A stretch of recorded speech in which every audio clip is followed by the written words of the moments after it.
donc je suis Étienne Simonis, Mhm. du domaine Étienne Simonis.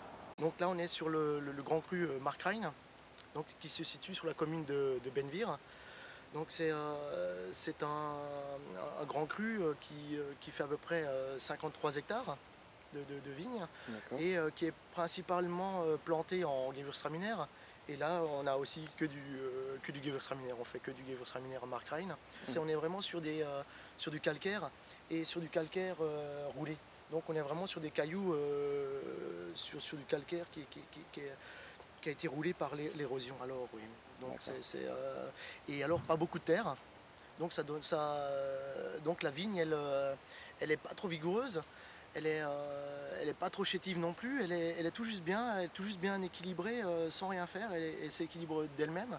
Et même les rendements après à la vigne, elle s'équilibre d'elle-même. Alors ouais, D'accord. sans rien faire de De spécifique. particulier. Et donc il y a très peu de terre. Donc c'est vrai qu'on pourrait penser que ça souffre un peu en été, mais non, en fait, là ça souffre pas du tout. Ça souffre pas du tout. On a toujours, ça pousse régulièrement. Et donc après, même sur les vins, ce qu'on aura, c'est toujours la finesse, une fraîcheur, parce que pas beaucoup de terre. Et comme là, on se trouve un peu sur le haut du Grand Cru, on aura toujours un peu de vent, un peu de vent qui va apporter un peu cette fraîcheur alors, D'accord. dans les vins. Alors, ouais. C'est vrai qu'après, on peut plutôt parler sur des Gewürztraminer, puisque Oui. c'est là où il y en a le plus. Donc là, on serait vraiment sur des vins très fins, très élégants. Et avec, alors sur les Gewürztraminer qui sont pas trop expressifs, Gewürztraminer. Voilà, le Mhm. Gewürztraminer est vraiment caché un peu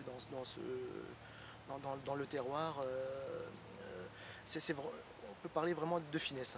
Voilà, D'accord. sur ce grand cru, vraiment de finesse et, d'élégance. Pourquoi? Parce que c'est pas des terres très profondes là. Mhm. Oui.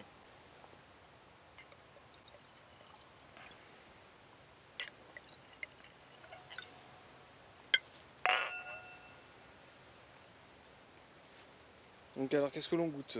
Oui, donc là on goûte alors du Gewürztraminer Markrein 2010. Donc un millésime, le dernier millésime produit au domaine, Mhm. 2010, donc une année un peu particulière par sa fraîcheur, de par sa pluviométrie. Mhm. Et donc ça a donné vraiment, par ce millésime un peu plus délicat, ça donnait vraiment des vins avec une fraîcheur très dominante. Sur tous les vins, que ce soit sur le Riesling ou sur les Gewürztraminer ou les Pinot Gris, on a toujours une belle fraîcheur qui est vraiment là le traceur du millésime. Et ça donnera vraiment alors des vins bah, bah, peut-être plus taillés pour la garde alors là-dessus sur 2010. Alors, ouais. D'accord. Donc là on est un peu des vins en primeur, quoi, on va dire. Ils ont été mis là en bouteille en début d'été là. Mhm. Et donc là ils ont 2-3 mois enfin un peu plus maintenant de bouteille. Et bon, c'est des vins qui s'expriment déjà assez bien alors. Ouais, Ouais.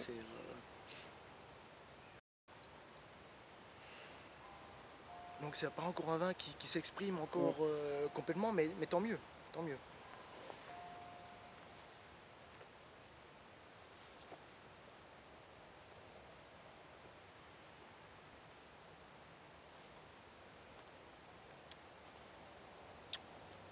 Donc après en bouche on est aussi sur une légèreté, mais il y a comme une opulence qui est là. Mhm. On a vraiment une longueur, on a vraiment une complexité aussi en bouche et sur la légèreté. Voilà, c'est un vin très massif, Mhm. mais Un petit peu sur les épices en bouche oui, Ouais. oui, on est sur les épices.